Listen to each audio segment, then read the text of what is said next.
La langue française est-elle inutile? Monsieur Nullité de la British Bullshit Corporation semble en penser. Mais cette impression est-elle cohérente avec la réalité?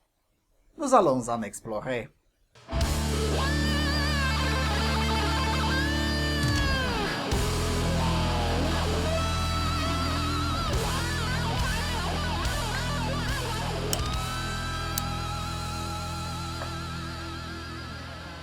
Bonjour à tous et soyez le bienvenu à l'Alternative Liberté. Il y a très peu de choses qui m'agacent plus que la stupidité de mauviettes multiculturalistes bobos dans les mainstream médias, car ils professent être multiculturalistes, mais ont vaguement, voire jamais, la moindre idée sur ce qui se passe dehors de leur petite bulle. Les pires contravenants dans ce département sont de loin les anglophones qui se maintiennent dans une bulle monolingue et sont choqués de constater que l'écrasante majorité de la planète n'en a rien à foutre de ce qu'ils pensent. Maintenant, vous vous doutez bien, ce n'est pas le cas de véritables intellectuels du monde anglophone qui tendent à parler plusieurs langues et à avoir une compréhension profonde des cultures diverses, comme cela a toujours été le cas avec tous les intellectuels qui méritent leur poids en gabelle. Ce dont je parle ici est le type particulier de natif anglophone qui prétend simplement être un leader d'opinion et un intellectuel, mais qui en réalité est rien de plus qu'un Calbeni pris au piège dans une petite bulle au sommet d'une tour d'ivoire. C'est le cas de Jeremy Paxman de la BBC qui a récemment déclaré aux médias que le français est une langue inutile et leur réalisation appartient désormais à une époque révolue. Lisons un peu l'Evening Standard. Jeremy Paxman a lancé une attaque sauvage sur les Français décrivant leur langue comme inutile et en disant que toutes leurs réalisations sont longue passées. Le chroniqueur BBC décrit plutôt l'anglais comme la langue de la science, de la technologie, voyage, divertissement et sport, et la seule langue que vous devez savoir. Ces paroles ont provoqué un choc de la colère en France, d'autant plus que Paris est en train de célébrer le 400e anniversaire de la mort de William Shakespeare en 1616. Pour qui se prend ce Paxman, a déclaré Léo Moreau, 19 ans, qui étudie langue moderne à Paris. Décrire une langue parlée par des millions de personnes partout dans le monde comme inutile est arrogant et désagréable. Monsieur Paxman, l'ancien présentateur du Newsnight, qui est maintenant le quizmaster sur University Challenge, utilise une colonne dans le Financial Times pour attaquer les Français.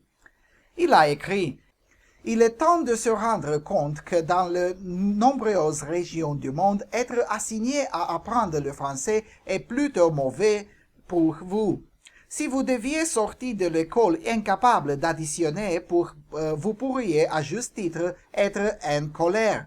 Pourtant, il est possible de terminer la scolarité partout dans le monde en parlant couramment le français, mais ignorant de la compétence absolument nécessaire dans l'économie mondiale, l'anglais.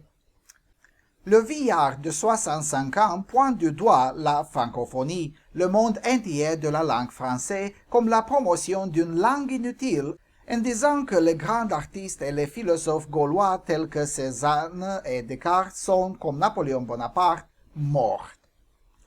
Le problème est que tout cela est passé depuis longtemps et le nouveau monde est anglophone, a déclaré M. Paxman, visant même le Elvis français Johnny Hallyday.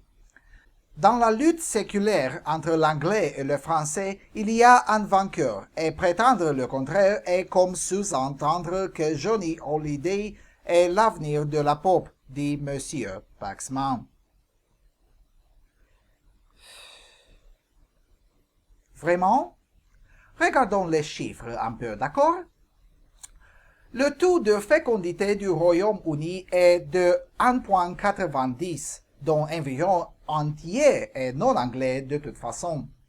La même chose est vraie pour les États-Unis où il se trouve à 1,4 80 UI, mais l'espagnol est en croissance rapide comme la lingua franca.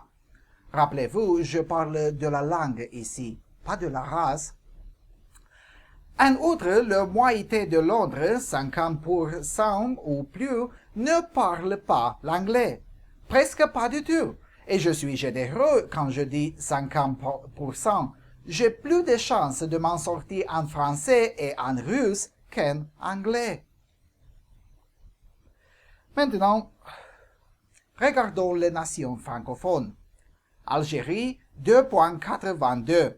Burundi, 6,12. Congo, 6,4. Maroc, 2,71. Mali, 6,85. Niger, 7,57. Tchad, 6,30 UI. Vous voyez ce que je veux démontrer? Il y aura au moins 700 millions de locuteurs de langue maternelle française en 2050. C'est plus que les États-Unis, Canada, Royaume-Uni, l'Australie et la Nouvelle-Zélande réunis. Ayez à l'esprit qu'une partie du Canada est aussi francophone.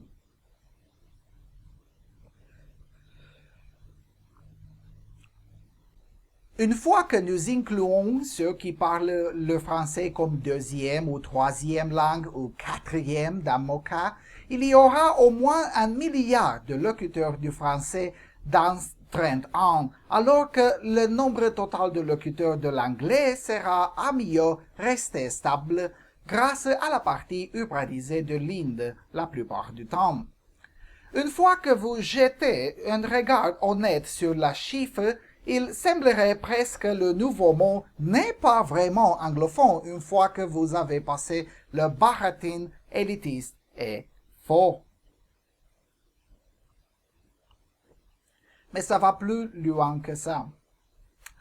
Le problème est non seulement que les idiots comme Paxman se trompent complètement et ont tout fort dans leur analyse.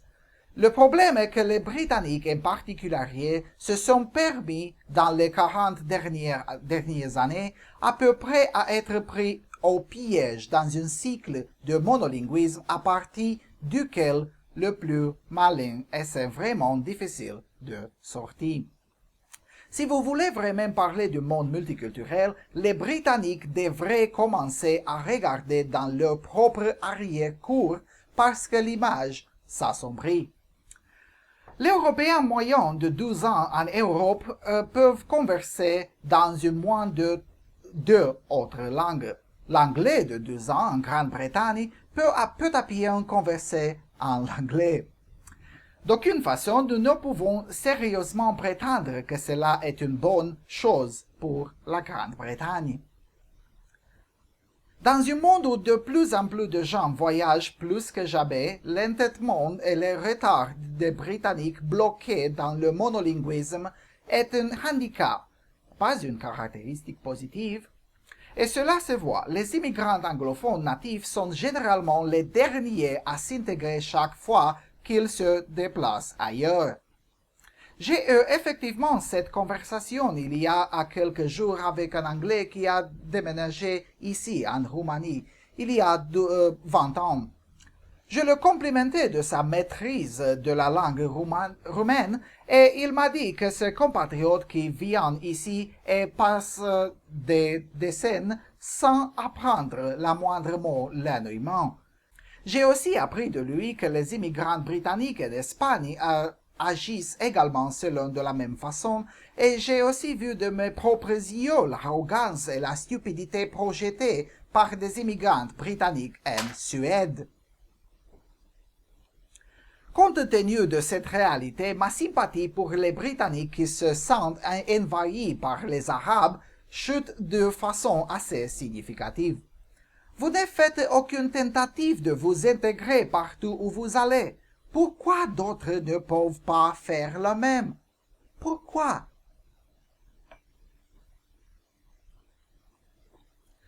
En fin de compte, la suprématie de la langue anglaise fanait déjà et dans 20 ou 30 ans, une nouvelle langue émergera comme la lingua franca. Ce pourrait être le français ou peut-être le chinois, bien que les Chinois ne soient pas particulièrement doués pour imposer leur langue, ou peut-être ce sera l'arabe ou le russe. Le fait est que d'ici à 30 ans, être compétent en 3 langues deviendra la norme. Oui, l'anglais sera probablement encore l'une de ces 3, mais avec une attitude comme celle de M. Paxman, l'avenir peut être assez sombre pour quiconque suit sa vision rétrograde. Ceci étant dit, je vous remercie d'avoir regardé et on se revoit sur l'Alternative Liberté.